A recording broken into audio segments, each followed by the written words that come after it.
Civil હોસ્પિટલના આ દ્રશ્યો અને ગઈકાલથી જ આ ઘટનાક્રમ ત્યાં ચાલી રહ્યો છે। ડીએનએ ટેસ્ટ માટે પરિવારજનો આવ્યા છે કારણ કે સ્થિતિ એટલી ખરાબ છે મૃતદેહોની કે તેને ઓળખ કરવી ખૂબ મુશ્કેલ બને છે અને તેને લઈને હવે આ ડીએનએ ટેસ્ટની જે પ્રક્રિયા છે તેને શરૂ કરી દીધી છે ગઈકાલથી જ। અને અત્યાર સુધી ઘણા બધા લોકો છે તેમના સેમ્પલ લઈ લેવામાં આવ્યા છે અને બીજા પરિવારજનો છે, સગા સંબંધીઓ છે જે નજીકના છે તેઓ ત્યાં પહોંચ્યા છે અને તેમને ત્યાં રાખવામાં આવ્યા છે। એમની સ્થિતિ જુઓ, બોલી નથી શકતા કંઈ અને જે હાલતમાં આવ્યા છે ક્યાંક કોઈ બેભાન થઈ ગયું છે।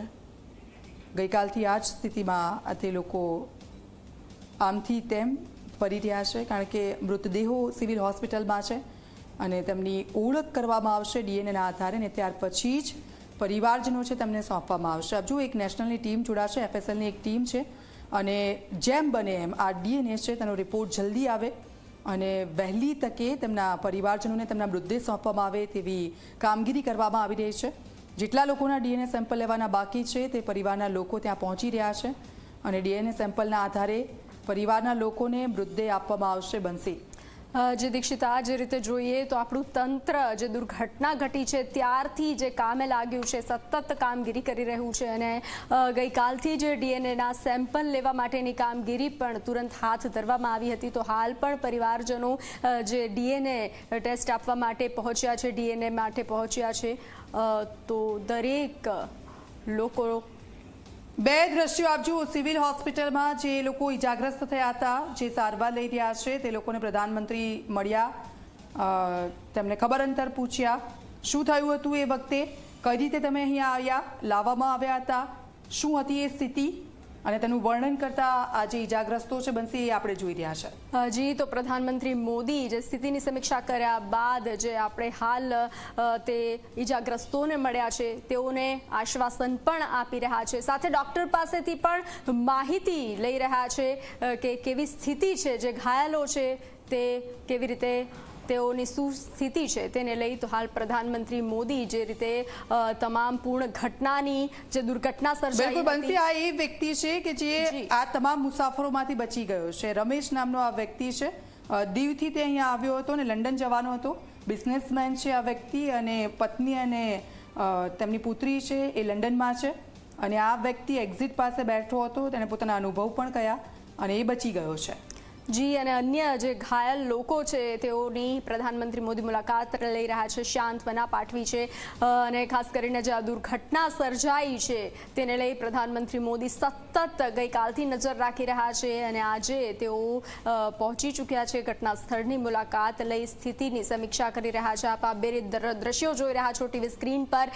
એક તરફ ઘાયલોની મુલાકાતે છે પ્રધાનમંત્રી મોદી, તો બીજી તરફ જે આ દુર્ઘટના સર્જાઈ છે તે સ્થળની પણ મુલાકાતે પ્રધાનમંત્રી મોદી સાથે રાજ્યના ગૃહમંત્રી પણ જોવા મળી રહ્યા છે, હર્ષ સંઘવી। તો હાલ સ્થિતિની સમીક્ષા કરી રહ્યા છે। તો ગુજરાતમાં અમદાવાદની મુલાકાતે તુરંત પ્રધાનમંત્રી મોદી વહેલી સવારે આવી ચૂક્યા છે અને જે સ્થિતિ, જે દુર્ઘટના સર્જાઈ છે તેમાં ઘાયલોની મુલાકાતે અને ઘટના સ્થળ પર પહોંચી અને જે આ પ્લેન તૂટી પડ્યું હતું આ કાટમાળ વચ્ચે હાલ પ્રધાનમંત્રી મોદી, જ્યાં ગઈકાલે મૃતદેહોના ઢગલા જોવા મળી રહ્યા હતા અને તુરંત રેસ્ક્યુ કામગીરી હાથ ધરવામાં આવી અને તુરંત બધાને હોસ્પિટલ પહોંચાડવામાં આવ્યા હતા। આ એ જ સ્થળ છે જ્યાં માત્ર થોડી જ સેકન્ડોમાં અનેક લોકો મોતને ભેટ્યા, જે મેસ હતી તેના પર આ પ્લેન તૂટી પડ્યું।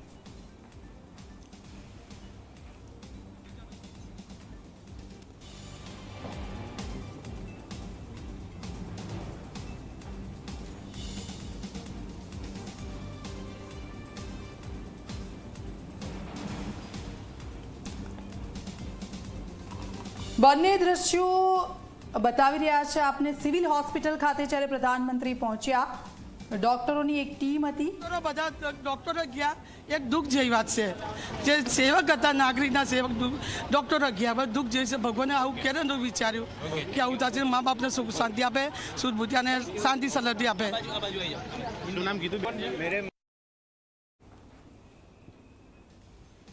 તો દુઃખની ઘડી છે, જે લોકોએ પોતાના સ્વજનો ગુમાવ્યા છે તેમને ભગવાન શક્તિ આપે અને આવું મોત ક્યારે ભગવાન કોઈને ના આપે। પરિવારજનો ત્યાં પહોંચ્યા છે ડીએનએની કામગીરી માટે અને આ બધાની વચ્ચે પ્રધાનમંત્રી પણ ત્યાં છે ઘટનાસ્થળનું નિરીક્ષણ કરી રહ્યા છે અને ત્યારબાદ એરપોર્ટ ખાતે પહોંચશે. તમામ અધિકારીઓ છે તેમની સાથે એક બેઠક કરવાની છે અને આ બેઠક બાદ કેટલાક સૂચનો પણ આપવામાં આવી શકે છે, કારણ કે આ જે દુર્ઘટના છે આ સૌથી મોટી દુર્ઘટના અને જે ગઈકાલે ઘટી અને ત્યારબાદ જો કોઈ પણ ખામીઓ હશે તો તેને સુધારવાની પણ સૂચનાઓ આપવામાં આવી શકે છે. ગુજસેલ ખાતે થોડીક જ વારમાં એક બેઠક. 20 से 25 जन तो निकाले अंदर से स्टूडेंट. सिलेंडर कितने निकाले आप लोगों ने? सिलेंडर 8 सिलेंडर निकाले. अच्छा, और आपका घर कितना दूर है यहाँ से? हमारा घर यहाँ से 100 मीटर की दूरी पे ही है. अच्छा, आपकी दादी भी यहाँ पर लोकल बीजेपी काउंसिलर है, मेरी दादी कॉर्पोरेटर है. क्या नाम है? मैनाबेन पटनी. દર્શી લોકો પોતાની આ વીતી વર્ણવી રહ્યા છે. ગઈકાલે શું થયું હતું, એ દુર્ઘટના કઈ રીતે થઈ હતી ને ત્યાર પછી એમની આંખોએ કેવા દ્રશ્યો જોયા હતા